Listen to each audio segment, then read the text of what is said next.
warahmatullahi wabarakatuh. Kembali lagi ke acara kita, acara Anak Muda Podcast, yaitu adalah podcastnya anggota komunitas pidana, yang dimana di video sebelumnya kita sudah melakukan sesi tanya jawab bersama narasumber dari Lantamal 4 Tanjung Pinang. Yang hari ini kebetulan kita kedatangan tamu yang sangat luar biasa juga. Beliau adalah Ibu Rosdania Evelyn Walewangko SH, yaitu adalah selaku Kasubit Penyuluhan Hukum, Bantuan Hukum dan JDIH Kementerian Hukum dan HAM Provinsi Kepulauan Riau. Selamat datang Ibu. Terima kasih undangannya. Ya, jadi sebelumnya dari teman-teman kita banyak banget Ibu request, katanya tolong dong Ibu Evelyn katanya terkait bantuan olahraga, soalnya kebetulan kan dalam masa magang kita kan banyak yang Bu magang di pengacara dan juga yang di LBH ya Bu. Jadi mereka pengen lebih tahu gitu kalau dari Ibu sendiri bagaimana gitu. Jadi mungkin kalau dari pengacara, dari kampus dan langsung dari Kemenkumhamnya pasti ada sedikit perbedaan dan kesamaan ya Bu ya. Mungkin kita kenal dulu ya. Karena ada pepatah yang bilang kalau tidak kenal maka tidak sayang ya Bu ya. Oke, mungkin langsung saja Ibu dulu SH-nya itu ngambil di mana ya Bu? Terima kasih nih undangannya. Sebelumnya saya juga ingin nyapa teman-teman anak Konda ya, anggota komunitas pidana Fakultas Hukum Universitas Maritim Raja Ali Haji. Senang sekali saya mewakili pimpinan mengucapkan terima kasih karena kami di kesempatan hari ini diajak untuk berkolaborasi, berdiskusi dengan teman-teman mahasiswa hukum, terutama pasti banyak sekali yang bisa kita gali, yang bisa kita diskusikan, dan yang pasti membawa kemanfaatan masyarakat pada umumnya. Oke, kalau berbicara identitas pribadi, saya lahir besar di Tanjung Pinang, kuliahnya juga di Kepri di Batam. Saya fakultas hukumnya di salah satu universitas swasta di Batam, dan alhamdulillah dari kuliah langsung ikut di Kemenkumham, selesai langsung kita daftar terus diterima di Kementerian Hukum dan HAM. Hebat Ibu ya. Banyak loh lulusan kami yang daftar Kemenkumham ternyata belum rezeki gitu kan. Makin lama standarnya makin tinggi.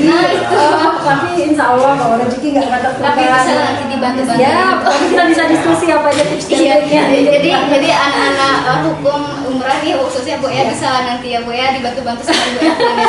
Oke, nanti tinggal kasih nama saya ikut Ibu Evelyn gitu, langsung masuk itu ya kira ya.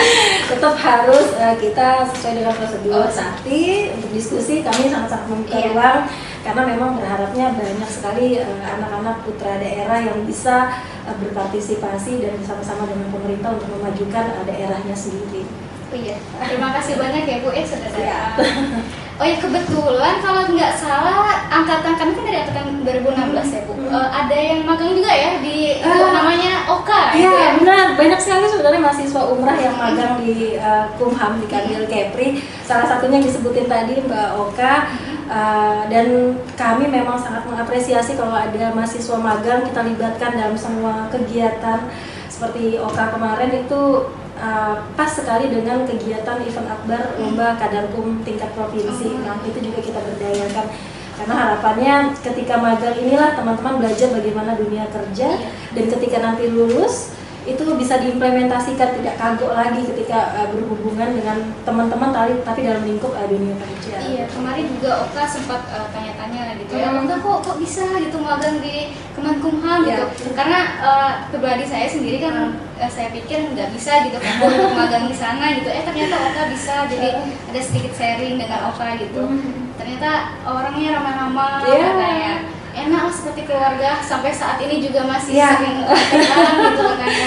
Memang kita beranggapannya, dan saya selalu bilang ke anak-anak saya ya, mahasiswa magang ini jangan dianggap sebagai orang luar. Ketika dia bergabung dengan Kumham, walaupun hanya ukuran time 1 minggu, 2 minggu, sebulan, 2 bulan, tapi dia adalah bagian dari kita. Nah, yang bagus dan berhasil itu ketika dia keluar dari magang, dia bisa menceritakan hal-hal baik, dan memang itu adalah kondisi real yang terjadi di Kumham. Jadi memang aku dapat pengalamannya begini dan ternyata bermanfaatnya seperti ini. Dan kami memang sampai saat ini dengan siapapun mahasiswa magang kita tetap jalin komunikasi, karena yang namanya silaturahim kan tidak harus hanya waktu di Kumham saja, di mana saja. Mungkin nanti saya ke daerah Karimun misalnya, ada mahasiswa magang umrah yang juga berasal dari sana, nah kita punya teman-teman tidak hanya di Tanjung Pinang saja gitu. Jadi pengen magang. Tapi udah lulus ya. Ketahuan nanti Bu. Oh iya, bukan mahasiswa. Oh siap. Kalau gitu nanti kita tunggu bergabung di Kumhamnya aja. Amin, insyaallah ya. Mudah-mudahan berdoa. Amin, insyaallah. Saya sih senang banget kalau banyak mahasiswa Kepri yang bisa bergabung di kami.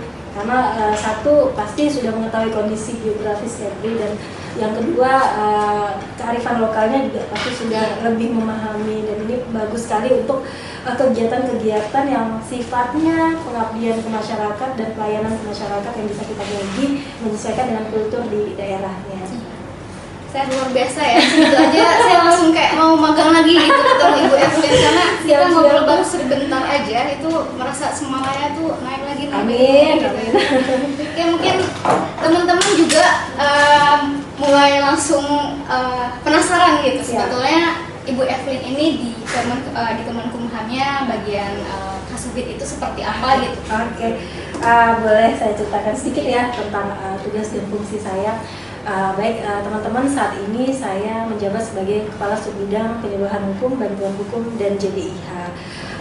Kegiatan ini berfokus kepada 3 kegiatan. Yang pertama penyuluhan hukum, yang kedua bantuan hukum, dan yang ketiga jaringan dokumentasi informasi hukum. Kami di wilayah melaksanakan amanat dari Badan Pembinaan Hukum Nasional. Nah, di pusat itu Badan Pembinaan Hukum Nasional ini adalah yang melaksanakan kegiatan terkait dengan penyusunan undang-undang, penyusunan naskah akademik, kegiatan-kegiatan pembinaan hukum di masyarakat, dan juga pengintegrasian dokumen hukum di seluruh Indonesia. Nah, tugasnya lumayan luas, dan yang pasti ketika berbicara dengan bantuan hukum sesuai dengan Undang-Undang 16 tahun 2011 tentang bantuan hukum, kami tidak melaksanakan sendiri. Kami bermitra dengan organisasi bantuan hukum. Di Kepri ini ada 6 organisasi bantuan hukum yang bermitra dengan kami. Oh, ada 6 ya Bu? Iya. Lumayan banyak juga. Iya. Sebelumnya juga pas saya magang kemarin saya magang di pengacara dan di LBH ya kebetulan. Jadi kemarin saya pernah juga ketemu Ibu gitu, bolak-balik lah Bu, kita ketemu gitu. Kemarin saya ikut sama LBH DKI, itu salah satunya. Iya, benar. LBH DKI itu memang salah satu organisasi bantuan hukum di Provinsi Kepulauan Riau yang terakreditasi dan bekerja sama dengan Kementerian Hukum dan HAM. Jadi di Kepri itu ada 2 di Tanjung Pinang, 2 di Batam, dan 2 di Kabupaten Karimun. Di Tanjung Pinang itu salah satunya ya LBH DKI. Itu induknya ya Bu ya? Ya, itu cabang dari Jakarta. Oh. Jadi dari Jakarta pusatnya, tiap daerah itu yang memang ingin mendirikan, yang memiliki misi sama dengan LBH DKI, mereka bisa melaksanakannya. Tapi ya itu koordinasinya dengan induknya. Kalau di Kumham hanya sifatnya penyelenggara. Penyelenggara saja. Ya mungkin kalau untuk bantuan hukum sendiri itu tujuannya itu untuk apa? Yang pasti bantuan hukum ini melaksanakan amanat Undang-Undang Dasar. Kita juga menjawab keraguan masyarakat, terutama masyarakat yang tidak mampu. Karena sasaran dari kegiatan bantuan hukum ini memang untuk masyarakat atau kelompok masyarakat miskin. Selama ini masyarakat itu selalu mengeluh bahwa khususnya nih ya, masyarakat yang miskin itu tidak punya akses untuk mendapatkan keadilan. Selalu merasa dianaktirikan ketika berproses di penyidikan, di kepolisian, ataupun berproses di persidangan. Selalu merasa terbatas, tidak memiliki akses untuk mendapatkan informasi dan pemahaman hukum. Nah, inilah tujuan dari kegiatan bantuan hukum.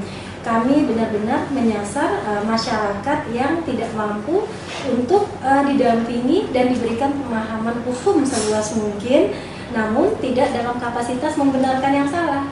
Kapasitas untuk mendampingi bagaimana supaya dia mendapatkan keadilan, terutama dalam menjalani atau berhadapan dengan hukum. Oh, jadi kalau untuk penerima dan pemberi bantuan hukum itu siapa saja Bu? Oke, kalau penerima berdasarkan Undang-Undang 16 tahun 2011 itu adalah orang atau kelompok orang miskin. Sedangkan kalau pemberinya, yang seperti saya sampaikan tadi adalah organisasi bantuan hukum yang telah lulus verifikasi dan akreditasi yang dilaksanakan oleh Kementerian Hukum dan HAM. Kalau untuk yang dikategorikan orang tidak mampu itu dibuktikan dengan apa, Bu? Ya, Untuk dapat memang sebenarnya saat ini tidak bisa sembarangan untuk mengatakan si A mampu, si B tidak mampu gitu, karena ini kalau sudah berkaitan dengan ekonomi dan apalagi sudah berhadapan dengan hukum, jadi semua merasa wah ini aku nggak bisa nih, aku nggak punya kemampuan gitu kan.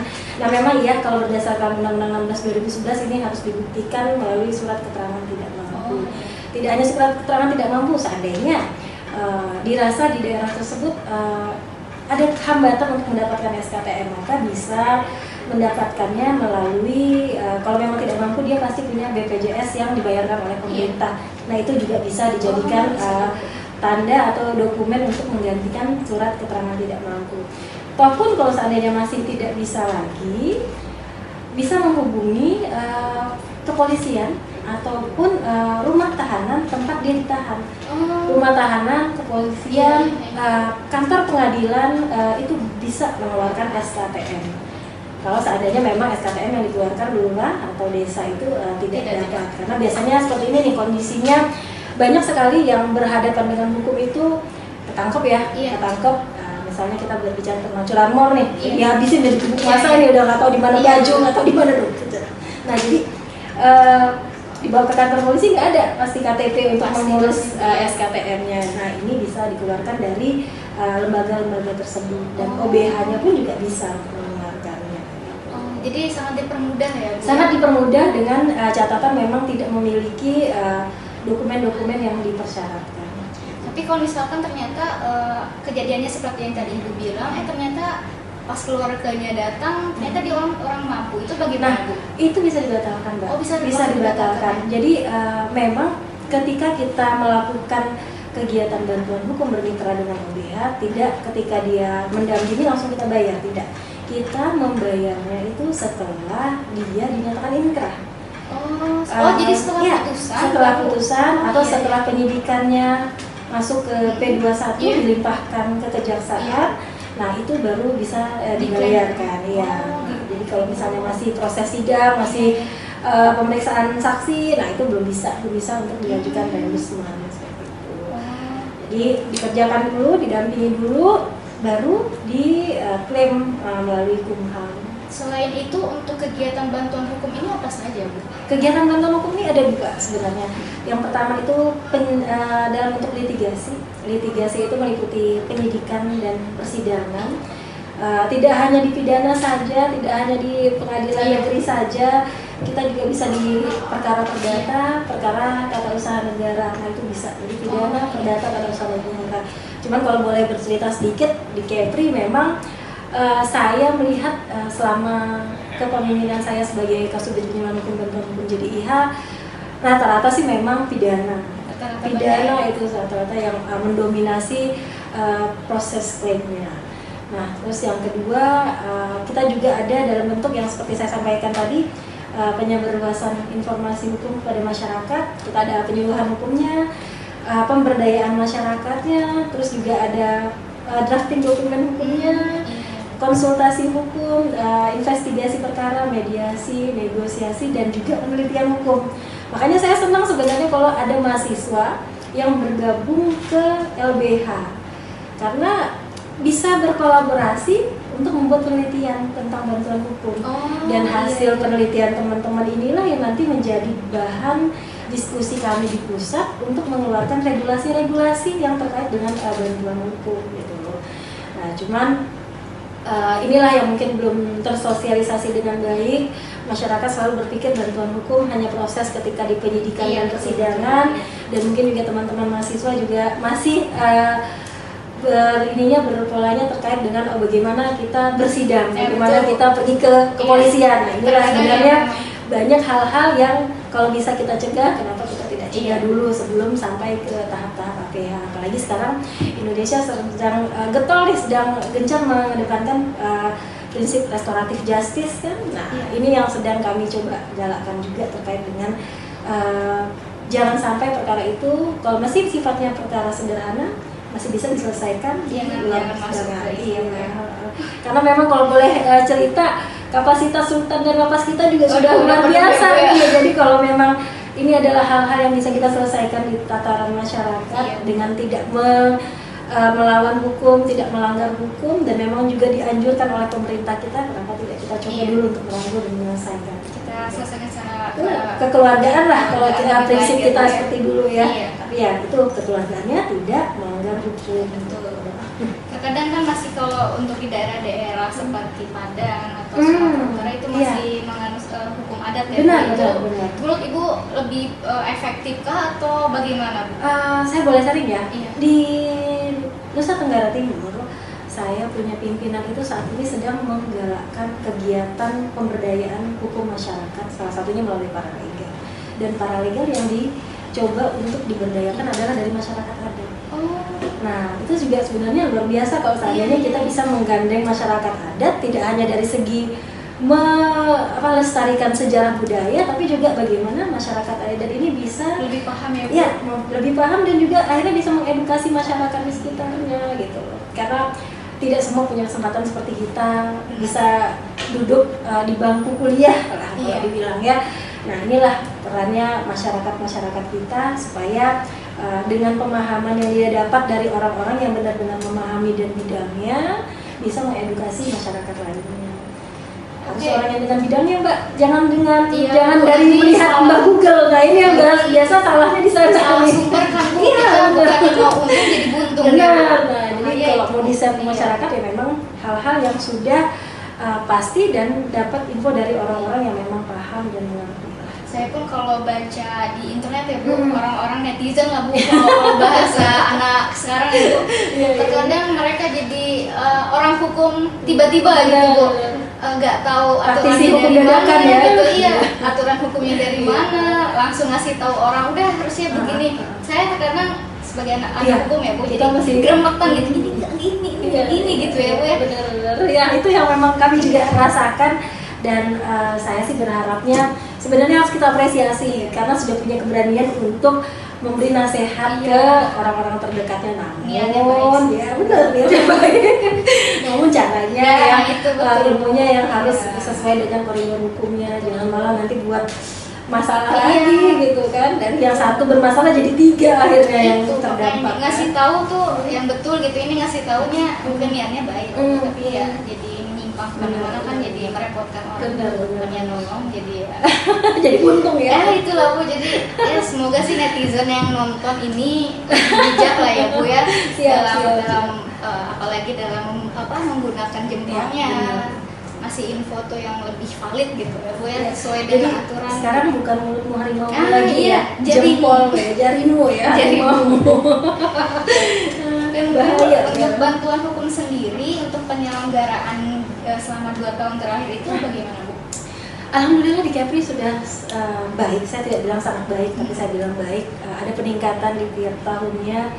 Kalau proses verifikasi itu sudah tahun ketiga, periode ketiga. Dulu cuma 1 LBH se-Kepri, sekarang terus naik 3 dan sekarang jadi 6. Sudah lumayan berhasil saya melihat program ini, dan masyarakat juga sudah semakin antusiasmenya juga sudah semakin tinggi, banyak yang bertanya-tanya seperti sekarang teman-teman mahasiswa pidana umrah. Dalam tahun 2020 izin share terkait data bantuan hukum yang kami jalankan, kita telah memberikan bantuan hukum kepada 109 orang penduduk di Provinsi Kepulauan Riau. Itu sifatnya pendampingan di perkara pidana semuanya. Oh enggak, ada perkara perdata juga tapi tidak banyak, tidak sampai 10, selebihnya pidana.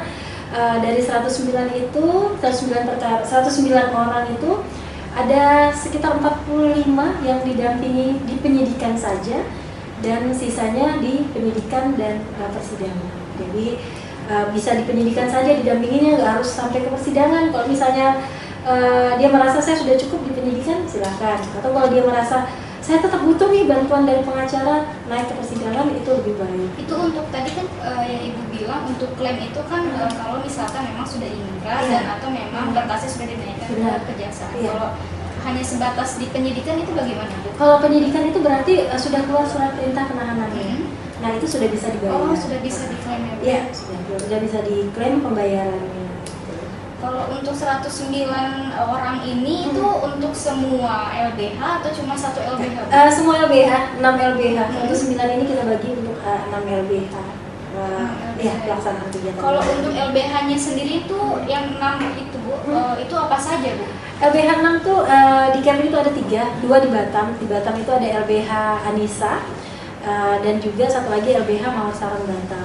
Nah, yang kedua itu ada LBH Pilar Keadilan Karimun, yang terus juga satu lagi ada LBH Sahabat Anak Indonesia. Nah, dua-dua itu ada di Karimun. Dan kalau yang di Tanjung Pinang, tempat magangnya tadi LBH Duta Keadilan Indonesia dan juga LBH Pusat Advokasi Hukum dan HAM, Paham Kepri. Paham ya? Iya. Berarti di 2 Batam, 2 Karimun dan 2 Iya. Tanjung Pinang. Iya. Untuk Bintan belum ya Bu ya? Belum ada, cuman mungkin berpikirnya karena satu daratan kali ya. Mungkin ya, Nah, karena jadi- dekat dengan ya, Tanjung Pinang. walaupun saya berharapnya walaupun satu daratan, tapi kan seperti Bintan tidak semua masyarakatnya ada di Pulau Bintan, ada yang di pesisirnya, ada yang di tambelannya. Karena saking luasnya. Iya, Kalau makanya. saya orang Kijang. Oh iya, iya. Makanya nah ini kayak di Kijang aja Iya, udah jauh ke kantor gitu. bupatinya Iya. kan. Makanya berharapnya sih walaupun satu daratan dengan Tanjung Pinang, kedepannya setiap provinsi, setiap kabupaten kota itu punya LBH terakreditasi masing-masing. Kalau untuk syarat untuk menjadi anggota LBH ini itu apa saja Bu? Kalau syarat menjadi anggota itu kembali ke LBH masing-masing. Iya. Tapi kalau syarat Organisasinya. LBH ingin bermitra dengan Kumham, Iya. nah ini ada syaratnya. Oh iya Bu. Jadi kalau misalnya ingin bermitra dengan Kumham, ini pas sekali nih Mbak, kami saat ini sedang menghitung mundur proses pendaftaran lembaga bantuan hukum. Pelaksananya 3 tahun sekali, jadi ini harus benar-benar dimanfaatkan, terutama untuk LBH yang sudah terjun membantu masyarakat. Insya Allah tanggal 4 Maret ini kita buka proses pendaftarannya. Syaratnya yang pertama dia harus berbadan hukum yang disahkan dengan SK Kementerian Hukum dan HAM melalui Ditjen API. Terus yang kedua dia harus memiliki program bantuan hukum. Yang ketiga memiliki advokat yang sudah tersertifikasi. Dan yang keempat juga punya paralegal, sudah pernah melakukan kegiatan bantuan hukum, khususnya di litigasinya ada 10 perkara dan non litigasinya 3 perkara. Nah itu sih syarat secara umumnya. Nah kalau ingin tahu lebih detailnya boleh menghubungi Kumham atau melihat ke Permen Kumham 3/2013 tentang tata cara pendaftaran organisasi bantuan hukum. Baik, untuk apa sih Bu bedanya LBH yang terakreditasi dan yang tidak terakreditasi? Bedanya sih pasti ada, walaupun tidak mengurangi semangatnya dalam memberikan pendampingan hukum ke masyarakat. Yang pasti kalau dia sudah terakreditasi, dari sisi bentuk badan hukumnya sudah jelas. Ketika berbicara badan hukum berarti ada pemisah antara kekayaan pribadi dan kekayaan dari LBH-nya. Dan yang selanjutnya ketika dia sudah terakreditasi, dia bisa bekerja sama dengan lembaga pemerintah, salah satunya dengan Kumham. Nah seperti Kumham, PR, nah itu kan dan juga pemerintah daerah itu mempunyai anggaran untuk melakukan kegiatan bantuan hukum. Dan syaratnya memang harus sudah terakreditasi. Nah itulah keuntungan-keuntungannya yang bisa didapat ketika LBH itu sudah terakreditasi. Itu lebih dari tadi yang bisa mengklaim itu ya. Iya. Betul. Jadi sangat inilah ya, tidak merugikan ya Bu ya. Sangat menguntungkan Mbak, karena menguntungkan. berarti sudah terjustifikasi oleh pemerintah bahwa ini LBH yang memang sudah dicek bahwa ini kinerjanya baik, laporan keuangannya baik, kantornya jelas ada. Jadi masyarakat tidak merasa dibohongi, karena jangan sampai ada yang bersembunyi di jubah ingin melindungi masyarakat tapi malah memakan masyarakat itu sendiri. Nah ini yang kita coba jaga nih. Nah itu dia. Itu Semoga ini lulusan dari umrah ini tidak. Saya berharapnya gitu. teman-teman juga ada yang mau jadi advokat. Oh, iya, gitu, iya, Bu. iya. Insya Allah ya, Saya Bu. mendukung sekali teman-teman Iya. mahasiswa, khususnya mahasiswa umrah, karena apa? Karimun, Batam, dan Tanjung Pinang itu sudah ada LBH terakreditasi, banyak sekali advokatnya, tapi Anambas, Natuna, Lingga, dan Bintan sendiri itu belum ada. Khususnya lagi daerah Anambas sama Natuna yang lumayan jauh ya. Nah, saya berharapnya saya yakin sekali umrah ini mahasiswanya tidak hanya dari Tanjung Pinang Bintan saja, pasti dari kayak Seluruh kemarin pulau. itu saya ada kenalan dari Anambas juga ada. Iya. Nah, mudah-mudahan selesai dari kuliah, lulus, mendengarkan podcast kita, Amin. tergerak hatinya untuk bisa mengabdi di daerah masing-masing, khususnya Bisa. dalam pemberian bantuan hukum. Bisa ada bu anak umrah, apalagi anak hukum nih berani-berani Ah. tuh. Iya. Ini kalau bahasa anak muda paten-paten bu anak umrahnya, apalagi anak hukum. Saya percaya lah, Iya. pasti kalau umrah itu the best lah. Ini seperti contohnya acara kita ini Iya. sangat-sangat saya apresiasi karena Kalau boleh agak sombong sedikit gitu. siap, dipersilahkan sombongnya. Podcast anak muda ini podcast yang pertama bu, Oke. untuk di hukum ya. Oh, iya. Kalau untuk di fakultas saya mungkin saya kurang tahu ya.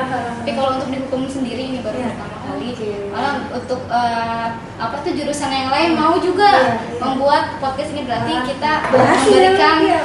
pengaruh yang positif Benar, gitu iya. ya bu ya. Berhasil untuk teman-teman menjadi yang lain, gitu. percontohan yang baik. Nah, ini Jadi sudah trendsetter gitu bu kita bu. Hmm. Mantap. Semangat. Ya mungkin selanjutnya pertanyaannya ya bu ya. Iya. Apa saja strategi Kemenkumham menghadapi tantangan geografis dan persebaran OBH yang tidak merata? Salah satunya dengan berdiskusi dengan anak Honda. Ah, mantap berarti Iya, bu ya, pas karena ya. harapannya yaitu dengan semakin seringnya kita berdiskusi terkait dengan bantuan hukum, terkait dengan minimnya akses mendapatkan bantuan hukum, bisa makin menggerakkan hati teman-teman mahasiswa hukum yang sudah lulus dan sudah menyandang gelar advokatnya, sudah mengikuti pendidikan advokat untuk bisa juga melakukan kegiatan pengabdian masyarakatnya di daerah masing-masing. Namun selain itu, saya juga kalau seandainya umrah mau berbangga hati, mau sedikit sombong, walaupun saya senang sombongnya itu sombong yang positif. Iya. Kami di Kumham Kepri juga sangat merasa bangga karena Kepri merupakan satu-satunya provinsi se-Indonesia yang telah memiliki paralegal desa di seluruh desa di kabupatennya, dan yang menjadi percontohan kita saat ini adalah di Kabupaten Bintan. Kabupaten Bintan itu punya 36 desa, dan di tiap 36 desanya itu sudah punya 2 paralegal, termasuk yang di daerah Tambelan sana. Nah, ini yang mungkin membedakan paralegal dengan advokat. Mau jadi paralegal tidak harus dari sarjana hukum, siapa saja bisa jadi paralegal. Dan kalau saya boleh cerita, teman-teman yang jadi paralegal di Kabupaten Bintan ini rata-rata masyarakat biasa. Ada yang hanya tamat SMA, ada yang umurnya sudah 40 sekian, 50 Itu masih boleh, sekian. Bu? Boleh, tidak ada pembatasan. Namun memang ketika kami melakukan kegiatan kolaborasi antara Kumham, LBH Pelaksanaan Batam yang melaksanakan, dan juga pemerintah daerah Kabupaten Bintan, kami menerapkan standar-standarnya. Salah satunya tamatan pendidikannya, terus juga harus memang dipilih berdasarkan musyawarah desa. Khawatirnya kalau hanya sekedar Pak Kades tunjuk si A, tunjuk si B, ternyata si A sama si B hobinya kompeten ya, Bu, ya? hobinya cuma diem di rumah. Nah, sementara masyarakatnya banyak nih mau ngadu masalah-masalah hukum, konsultasi. Nah, inilah alhamdulillah kalau boleh berbagi cerita, hampir tiap bulan itu selalu ada diskusi dan laporan dari teman-teman paralegal. Terakhir ini yang dilaporkan teman-teman paralegal, mereka mendampingi pihak kepolisian, pihak kepala desanya, pihak desa dalam mendampingi sengketa lahan. Nah, ini. Jadi memang waktu pelatihan kemarin kita ada berikan pengetahuan terkait pertanahan, hutan. Nah, inilah yang mereka sampaikan Aplikasi kembali langsung lagi ya, ke Bu, ya? masyarakat. Luar biasa ya Bu ya. Apalagi Alhamdulillah. masalah lahan kan ini sangat rumit ya Bu ya. Jadi Luar biasa. mungkin dalam pertemuan itu mungkin ada yang bilang, "Mah, pertemuan cuma seminggu, emang bisa langsung pinter? Saya aja yang kuliah hukum aja bertahun-tahun ini," Iya, gitu betul, kan. betul, Bu, iya. Tapi jangan disalahartikan dengan durasinya. Iya. Lihat bagaimana ketika kita mengumpulkan masyarakat untuk mengikuti pelatihan paralegal, narasumber yang kita hadirkan. Narasumber yang kita hadirkan, narasumber yang kompeten dan sudah memiliki kontrak secara lisan lah dengan kita bahwa Bapak setelah ini masyarakat kami tetap boleh ya Pak, paralegal tetap boleh diskusi ya Pak, oh silakan. Nah, jadi walaupun mungkin ada hal-hal yang tidak tuntas atau tidak terbahas ketika kegiatan, setelah kegiatan mereka tetap bisa menghubungi narasumbernya gitu. Seperti kemarin saya mendampingi teman-teman dari Tambelan kita pergi ke hutanan provinsi UPT. Nah itu kita juga bahas terkait dengan sudah mau di sertifikat tanahnya tapi ternyata hijau. Nah kan banyak sekali nih tanah-tanah di Bintang seperti itu kan. Nah ini yang masyarakat merasa tidak pernah diberitahu kok tiba-tiba hijau dan tidak bisa disertifikasi. Nah ini yang kita ajak mereka bertemu dengan pihak kehutanan provinsi yang sudah dijelaskan provinsi, mereka bawa pulang ke Tambelan yang di sana ceritanya katanya sudah mau rusuh, sudah mau datang demo ke Kabupaten Bintan. Demo ya karena tidak pernah diberitahu kok tiba-tiba jadi hutan katanya kan. Iya. Nah namun setelah teman-teman dari perwakilan kita ajak ketemu diskusi, mereka pulang. Alhamdulillah sampai saat ini saya tetap follow up. Sudah kita beri ini dan kita melakukan sesuai dengan tahapan-tahapan yang disarankan, misalnya menyurati pihak-pihak tertentu untuk duduk dalam skop yang lebih luas lagi. Nah, itu yang saya harapnya dengan banyaknya paralegal, dengan banyaknya mahasiswa-mahasiswa hukum ini, hal-hal seperti itu tidak terjadi, tidak sampai anarkis lah. Gitu ya. Amin, insya Allah ya Bu ya. Setelah kita sudah kuliah hukum lama-lama, masa kita mau anarkis nanti Ya, kan ya. Lagi hukum paten-paten. Tadi saya bilang Oke, kalau berbicara mengenai paralegal, Bu, kan ada pandangan terhadap polemik yang mengatakan bahwa ada Pertemuan Kumham yang nomor 1 tahun 2018 ini tentang paralegal yang telah dibatalkan. Itu bagaimana? Iya, ini yang saya juga menjadi bahan diskusi kami dengan bagian hukum Sekepulauan Riau, karena ya inilah karena informasi yang didapatnya sepotong-sepotong akhirnya membuat ragu nih, ada kegiatan yang memang memiliki kemanfaatan luar biasa tapi karena informasi yang didapat sepotong-sepotong jadinya kekhawatiran, bukannya jadinya makin semangat gitu.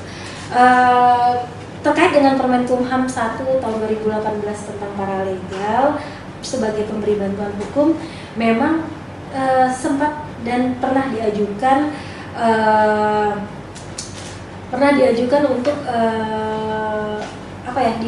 ini kan lah di Mahkamah Agung gitu, permohonan untuk dibatalkan, diuji memorikan dia. Nah, cuman setelah disidangkan itu ternyata tidak semuanya dibatalkan. Tidak undang-undang tersebut, Permen Kumham tersebut tidak dicabut. Hanya pasal-pasal tertentu yang memang tidak sesuai dengan kondisinya.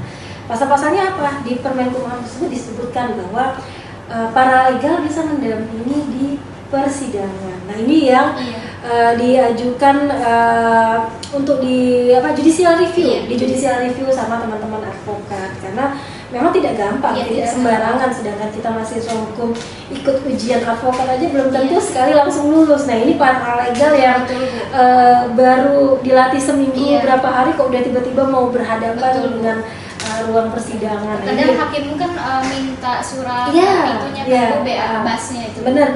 Jadi minta kamu pengacara mana, kartu advokatnya mana gitu kan. Nah itu dia.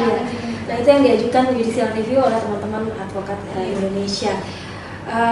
Setelah di judicial review, MA memang memutuskan bahwa pasal tersebut dibatalkan. Jadi yang dibatalkan adalah kewenangan paralegal untuk melakukan ikut dalam persidangan. Tapi selebihnya dari itu semua tetap berlaku. Jadi hanya pasal itu saja. Jadi paralegal sebagai pemberi bantuan hukum khususnya dalam kegiatan non litigasi, konsultasi hukum, mediasi, pendampingan perkara di luar persidangan, terus juga negosiasi, terus juga melakukan penelitian hukum, itu tetap berlaku. Dan sampai saat ini pun kita terus mendorong adanya paralegal tersebut. Saat ini Menkumham juga sedang menyusun kembali peraturan terkait dengan paralegal itu. Mudah-mudahan ini bisa segera tersosialisasikan ke masyarakat sehingga tidak meragukan lagi pihak-pihak yang ingin menjadikan paralegal ini sebagai volunteer hukum di masyarakat. Terkadang kan ada tidak kepercayaan masyarakat terhadap paralegal karena basicnya mungkin bukan orang hukum gitu. Jadi apa iya gitu orang ini bisa mendampingi kita, itu bagaimana Bu yang mengatasinya itu? Nah itu yang makanya saya bilang tadi bahwa memang tidak sembarangan orang bisa diusulkan untuk mengikuti latihan paralegal. Satu dari sisi pendidikannya memang kami minta untuk minimal tamatan SMA. Terus yang kedua juga itu adalah orang-orang yang memang dipilih berdasarkan hasil musyawarah desanya. Oh, jadi dipilih langsung dari desa. Jadi desa, Pak Kades bersama-sama dengan warga menginformasikan ada kegiatan pelatihan dari pemerintah daerah, Kumham dan LBH. Manfaatnya ABCD, tapi kita harus memilih orang-orang yang benar-benar bisa dijadikan perwakilan dan bisa membawa apa yang sudah didapatnya ketika pelatihan diimplementasikan di desa kita. Nah, itulah dia. Jadi saya juga mendapatkan kekhawatiran seperti itu, Mbak. Seperti misalnya, Bu, kamu nih kadang takut lah mau mendampingi, mau datang ke rumah warga si A, gitu kan. Nanti dibilang kami kepo masalah orang. Nah, katanya seperti itu kan. Saya bilang, kenapa harus ragu? Satu, kita sudah ter-SK. SK baik SK dari LBH-nya, kedua SK dari pemerintah daerah. Teman-teman Kabupaten Bintan itu sudah langsung di-SK-kan oleh Pak Bupati. Nah, terus yang kedua, Mbak kan kemarin dipilihnya berdasarkan musyawarah desa. Berarti semua masyarakat sepakat Mbak lah orang yang dianggap bisa bersikap objektif dan menyelesaikan masalah secara musyawarah mufakat di desanya. Jadi nggak perlu khawatir lagi gitu. Nah, itulah makanya kami selalu mendorong ketika mau pelatihan harus benar-benar orang yang duduk bareng, ditunjuk masyarakat sepakat saya gitu lah. Jadi jangan Pak Kades, udah anak aku aja. Ini yang bahayanya seperti itu gitu kan. Nah, ini memang kami coba, manfaatnya sangat luar biasa. Pak Kades juga pasti sangat terbantu karena sudah banyak yang diurus, apalagi namanya Kades, lurah gitu kan. Nah, dengan adanya paralegal ini berharapnya kalau misalnya ada yang mau curhat terkait rumah tangga ya nggak perlu ke Pak Kades. Nah, ini ada teman-teman paralegal nih gitu kan. Nah, itulah mungkin yang niatan kita sih seperti itu gitu, Mbak. Amin, semoga ya Bu ya terlaksana. Amin. Keraguan-keraguan masyarakat terhadap paralegal bisa luntur dengan sendirinya ya Bu ya. Seperti sekarang ini Kabupaten Karimun, Kabupaten Natuna juga sedang bersiap-siap untuk melakukan kegiatan pelatihan paralegal. Tahu ada mahasiswa umrah yang ada di Karimun Natuna bisa menjadi anak daerah ya, kader di desa atau kelurahannya. Harapannya ya itu, apalagi kalau sudah mahasiswa kan. Betul, Bu. Nah, itu pasti lebih matang lagi cara penyampaiannya. Dan yang saya sih berpikirnya dan berpositifnya gini, teman-teman sudah dapat ilmu waktu di kampus, inilah waktunya teman-teman implementasikan. Mungkin dari sisi balik modalnya nggak ada, mungkin ya, tapi kepuasan batinnya itu yang kita harapkan. Ilmunya tersampaikan ya Bu ya.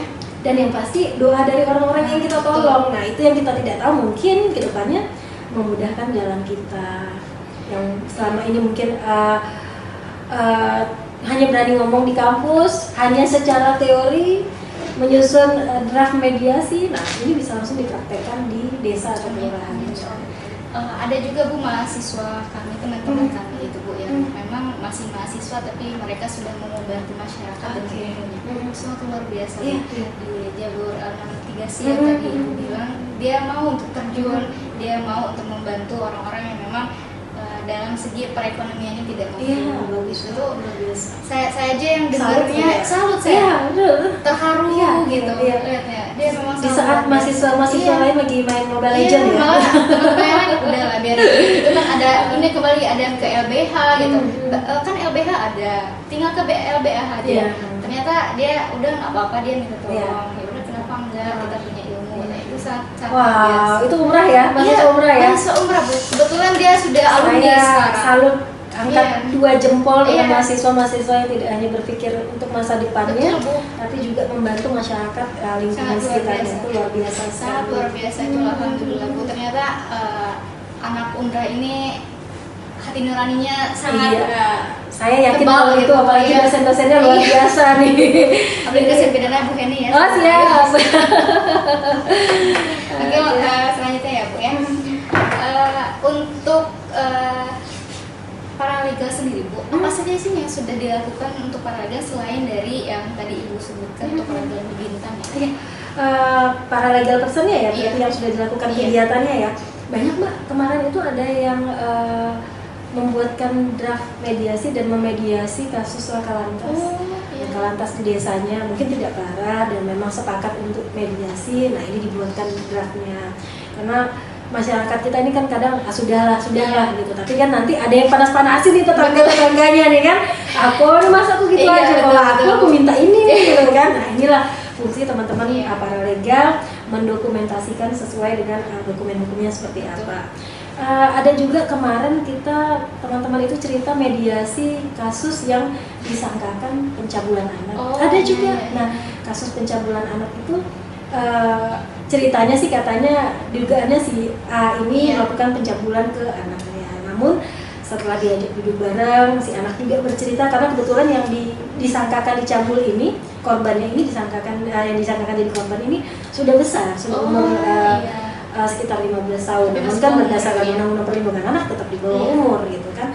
Nah ini jadi diajak duduk bareng, si anaknya bercerita begini, dijelaskan, akhirnya tidak sampai naik, namun tetap dibuatkan semacam surat pernyataan bahwa ini sudah pernah dilakukan mediasi, sudah pernah duduk bareng, penyelesaiannya seperti ini, kedua belah pihak sepakat untuk seperti ini. Nah ini yang nanti dokumennya disimpan oleh Pak Kades. Jangan sampai nanti ada pihak-pihak yang menggorengnya. Nah ini yang kita cegahnya seperti itu gitu loh. Saya bilang sama teman-teman, kita tidak dalam rangka karena kita dekat sama si A sama si B terus kita jadinya condong ke A, bela si A si B, tapi yang kita harus lihat kita di sini adalah paralegal masyarakat, semua adalah keluarga kita. Jadi kalau memang yang diinikan salah dan harus naik ke proses hukum, lanjutkan. Tapi kalau memang ini perkara-perkara sederhana di bawah 2 juta nilainya, kalau masih bisa dimediasi, diselesaikan secara musyawarah mufakat, kenapa tidak dicoba? Ya mungkin ada yang ayamnya masuk ke rumah tetangga sebelah, tidak sengaja buang hajat ya.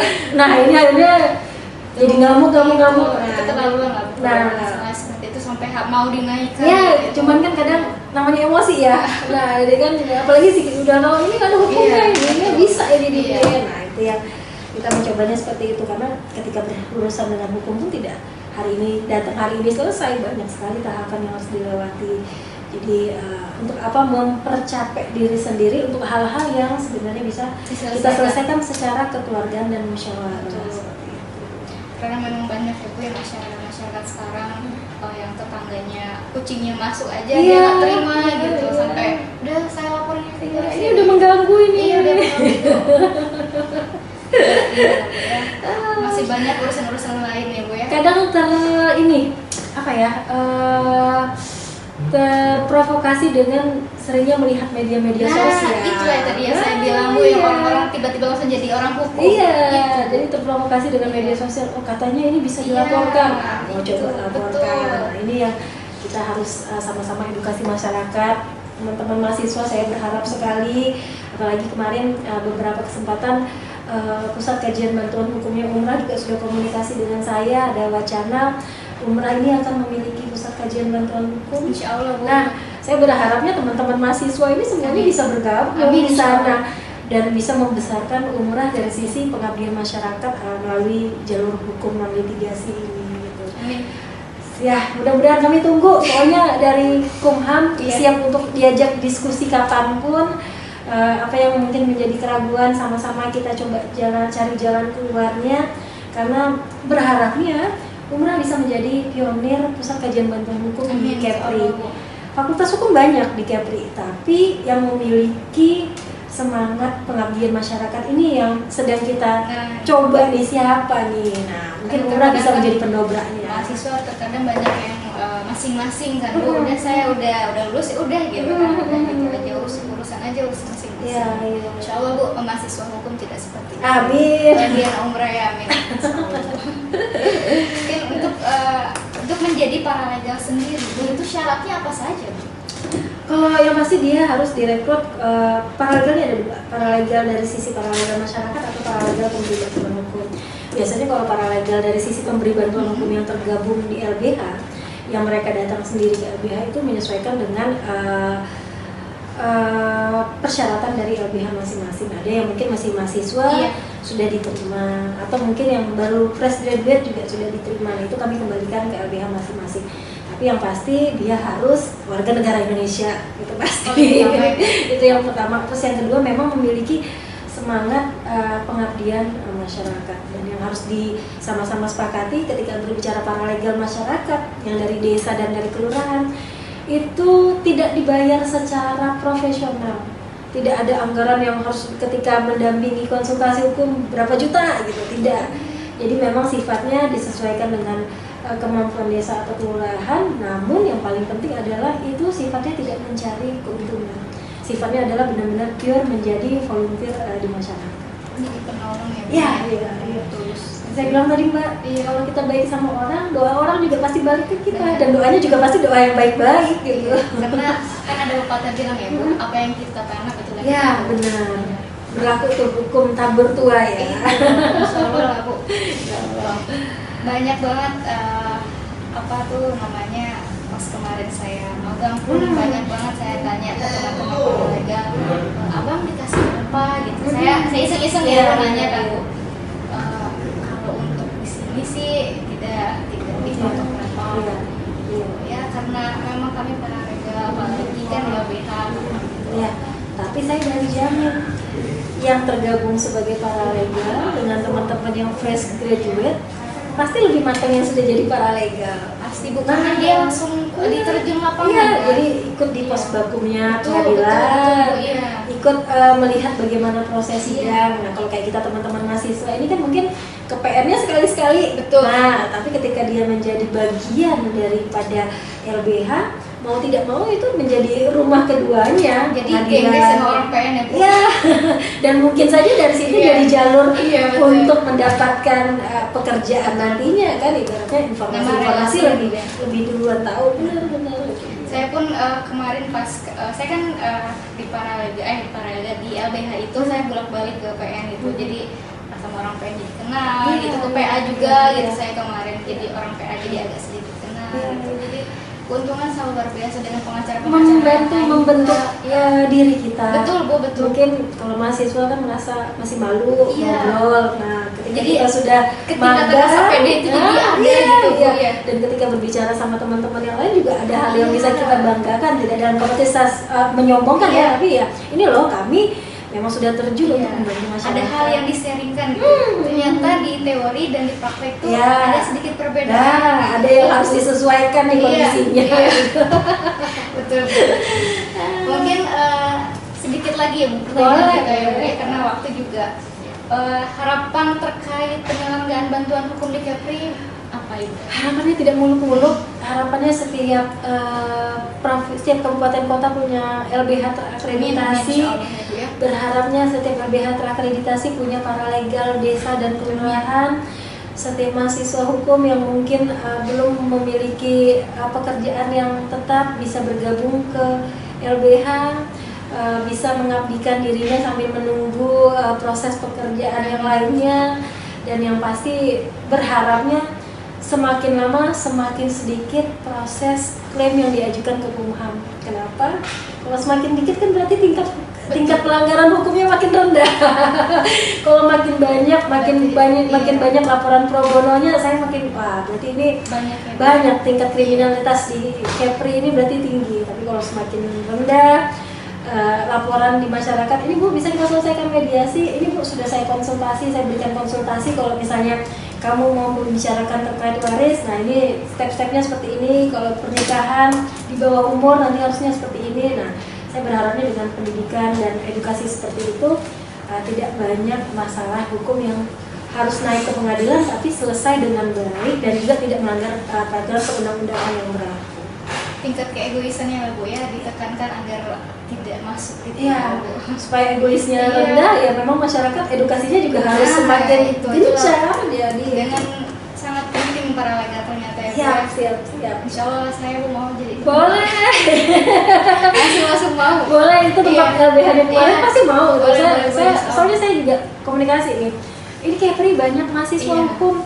Kok teman-teman paralegalnya Iya. kok pelit banget sih kayak gituin, kan yang dikejar cuma advokatnya Iya, aja, betul, saya betul, gituin Bu. gitu.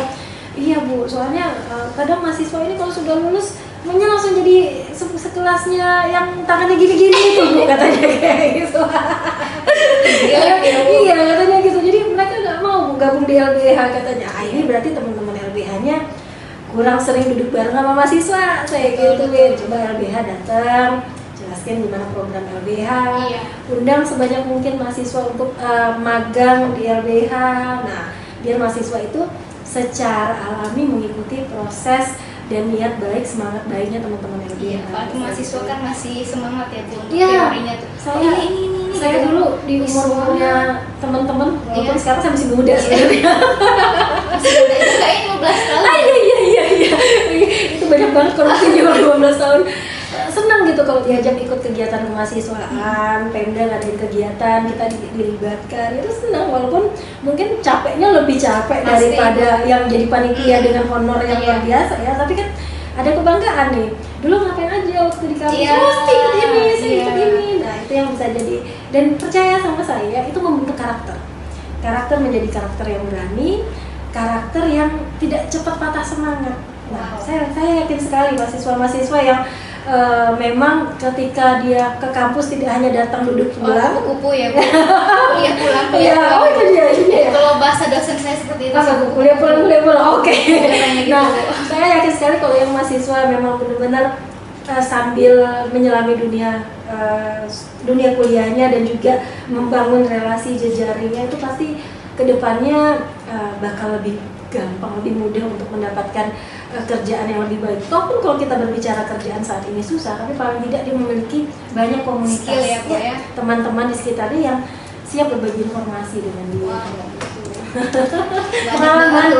Pengalaman pribadi yang pengalaman tuh susah didapat loh. Bu. Iya, pengalaman pribadi itu yang ingin saya share. Jadi apalagi mohon maaf nih, kayak kita di Kepri kan mungkin tidak seaktif teman-teman di Jawa yang banyak kegiatan kemahasiswaannya. Apalagi sekarang pandemi ya, Iya. pandemi COVID-19 ini, saya kemarin sempat ngobrol dengan teman-teman dosen umrah. Banyak hal-hal yang ingin kami sinergikan dengan mahasiswa karena Kumham memang dari sisi pegawainya terbatas, namun memiliki tugas yang luar biasa yang sebenarnya bisa dikolaborasikan dengan mahasiswa. Contoh, kita Car Free Day bareng.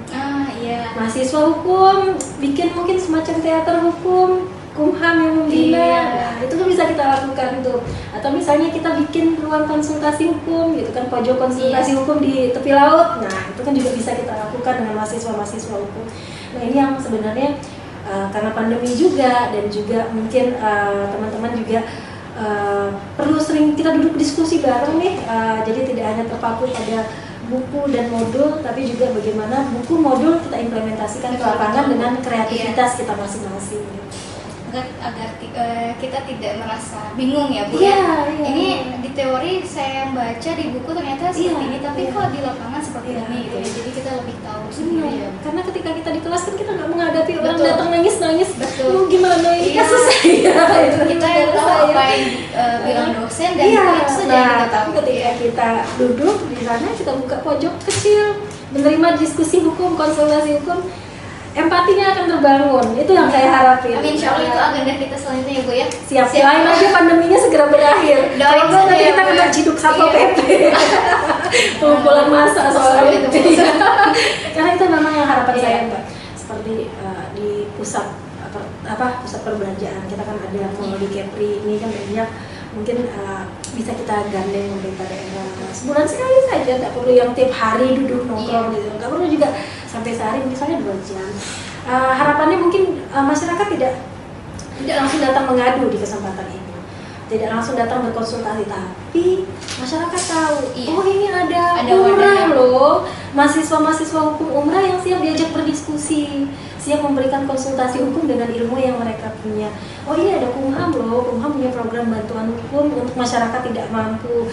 Jadi jangan ketika punya masalah langsung yang berpikirnya ini sudah tidak ada lagi jalan hidup Iya. saya. Nah ini yang kita coba mensosialisasikan dengan berbagai cara dan kreativitas yang melibatkan mahasiswa yang saya yakin juga punya banyak kreativitas. Amin, insya Allah ya Bu ya.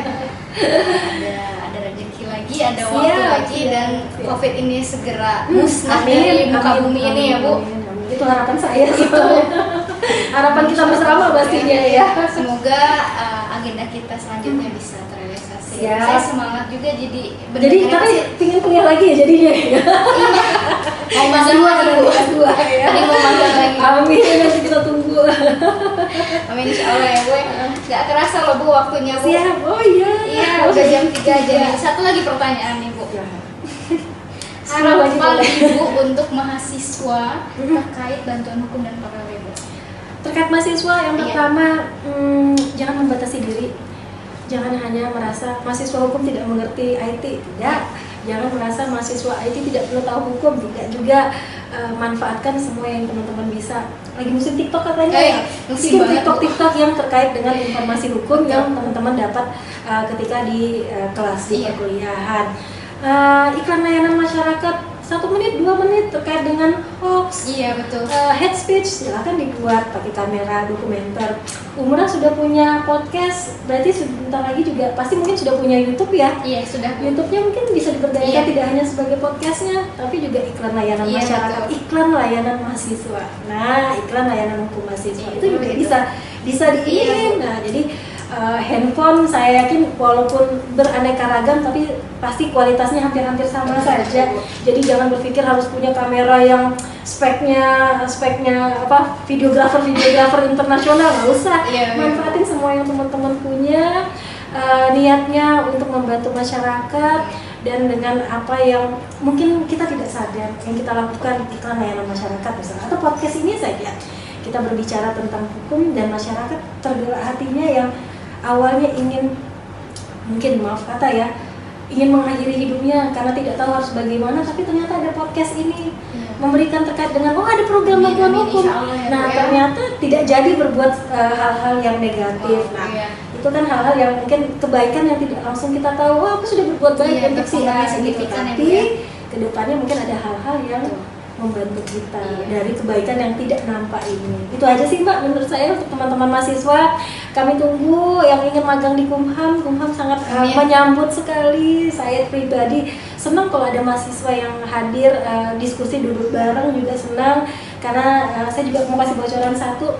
Saat ini kami sedang menggalakkan perpustakaan hukum kami. Kedepannya nanti kami akan mengundang mahasiswa juga untuk melakukan semacam bedah buku. Wih. Nah, jadi mungkin disesuaikan tidak ramai-ramai, Iya. sekitar 5-10 orang kita bedah buku bersama-sama yang disesuaikan dengan apa nih teman-teman Iya. pidananya tentang apa. Kita akan duduk bareng di situ. Dan mungkin nanti kita akan boomingkan juga melalui YouTube. Sekarang kan semuanya Iya. YouTube ya, YouTube, Semuanya medsos, serba yang YouTube. ini yang akan menjadi agenda kami. Semakin banyak yang sharing hukum dari orang-orang yang memang tahu hukum, pakar hukum, dan juga memang sudah mempelajarinya, semakin sedikit masyarakat kita yang melanggar hukum. Luar biasa banget ya sama Bu Evelyn ini. Sama-sama, saya juga senang bisa hadir hari ini. Semangat terus jadinya. Keinginan mau magang lagi jadi Siap. tapi enggak deh, saya mau coba Kasih kesempatan adik-adiknya. iya. Ayo motivasi adik-adik. Amin. Ya, Bu, tapi saya doain ya Bu, saya mau coba ke Menkumham, saya Siap, bakal masuk siap. sama Ibu. Jadi tim Ibu deh Bu. Siap, tahun ini saya terima 2 pengelola bantuan hukum dan dua-duanya itu anak Jakarta. Oh, Nah, sudah. belum dapat anak. Oke. Jadi kalau memang levelnya S1 itu seleksinya tingkat nasional. Iya. Tapi kan tidak berarti kita langsung patah semangat dan rasa minder ya. Makanya semangat. Saya dari Fakultas Hukum yang di Iya. Batam saja saya bisa masuk Kumham. Betul. Tidak ada yang namanya Tidak kamu ada. dari Jawa, kamu dari Sumatera, tidak ada. Siapapun selama memang komit ilmu di kuliahnya memang benar-benar tidak hanya kupu-kupu tadi. Semua punya Iya, kesempatan betul. yang sama. Iya. Oke Bu, sebelumnya terima kasih banyak. Sama-sama Mbak, terima sudah kasih datang. Mbak, terima kasih Iya, sebenarnya. anggota komunitas pidana, sampai ketemu di lain waktu. Terima Maaf kasih lahir batin kalau ada Bu. kesalahan. Oh iya, sebelumnya kita punya jargon nih Bu. Apa Ibu tuh? nanti sama-sama. Oh siap, boleh. Anaconda dari lidah turun ke hati, satu sama rasa. Oke, ini barengan atau saya Barengan ya, Bu. Oke, anaconda dari lidah Turun ke hati, satu sama rasa. Oke, siap. 1, 2, 3. Anaconda dari Dari lidah turun ke hati, satu sama rasa. Baik Ibu, terima Oke, kasih banyak terima sudah kasih. datang. Lain kali kalau kami undang, Insya Allah sangat siap bisa ada sekali. nanti yang lain lagi ya Bu. Siap, siap. Assalamualaikum.